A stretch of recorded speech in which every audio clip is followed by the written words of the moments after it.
I should be ashamed. I should be filled with shame. That night, right off, he had me. There I was in his apartment, 4:30, and nothing in it was paid for. Not the chrome and leather sofa, the mirrored coffee table, the thick buff-colored drapes, not even me. I gave it to him without so much as a steak dinner, a wilting rose, a smooth line. Let's face it, he broke me because I was begging to be broke. His hand so hard on my shoulder so hard on the sofa, I couldn't steer the Impala for a week without gasping for air.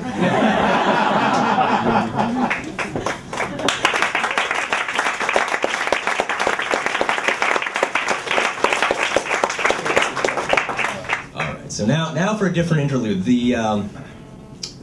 If you ask 10 people who are knowledgeable about the mystery field to name the best crime writers in the history of the field, they'd name a handful of names: Raymond Chandler, James M. Cain, Dashiell Hammett. Maybe you go back in time and say Arthur Conan Doyle. I won't tell you which one of those men wrote what we're about to read. But I'll tell you it has never been published. And it has never been published because the people who could publish it feel it would damage his reputation. So, the narratress is a cocktail waitress in a bar, and she meets a young man she likes and an older man who has money. And she's with the young man she likes right now. The wigwam looked usual enough on the outside, just a double door with a neon sign over it. But inside, it seemed different from any club I'd been in, though of course I hadn't been in too many. Instead of the bright, somewhat noisy atmosphere you'd expect, it was twilight dark, a large room with booths all around, with heavy curtains drawn close, shutting them off. And the girls seemed oddly dressed. The hostess, a girl Tom called Rhoda, had on a buckskin coat with fringed bottom, which of course was decent enough. But the waitresses, who Rhoda spoke of as Pocahontases, were practically naked. They were topless, and except for a skimpy bikini, bottomless too. Each of them wore a feather lopped down over one ear in a most coquettish way. By looking at them, I knew those girls were for sale, and I guess I didn't mind much, as I knew such things went on.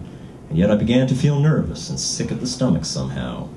Not exactly sick, a bit queasy, as they say. I felt I had my foot in something. Rhoda called us a Pocahontas, then took us to a booth, pulling the curtain open and sliding the table out so we could slip in behind.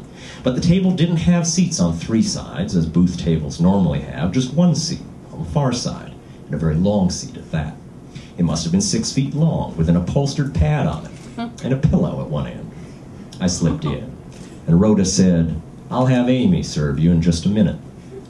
Then she left, and we sat there, very self-conscious, not saying much, until one of the girls came out with our drinks. She put them down and said, "Now, when I go, I'll close your curtains and won't bother you after that. Fact of the matter, nobody will. You want your candle out, just blow it, and there's matches to light it again you want to. You want me, I mean you want service, like more drinks or something.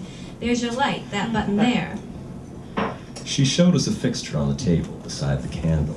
"Just press it. It puts on the light in the front, and pretty soon I'll come. Or if not me, some girl. Like, with me, I could be tied up, you know what I mean? I might be more or less busy, but one of the girls will come. Just give her a minute or two." "You could be busy, you say?" asked Tom. "Doing what, like?" "Well, the customer, he can get lonely." "And you keep him company?" "Something along that line."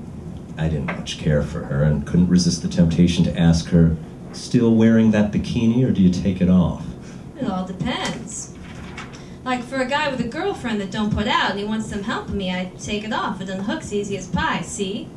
She unhooked it to give Tom a glimpse of fuzz, and then continuing to me, "So if you want me to help you out, put your light on, just press the button once, and I'll do what I can. Something else you want to know?"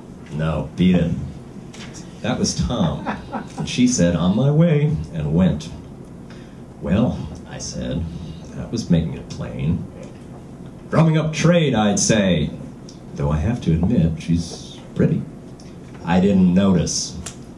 He was quite solemn as he said it, and I guess I made a face. He didn't say anything, but suddenly blew out the light.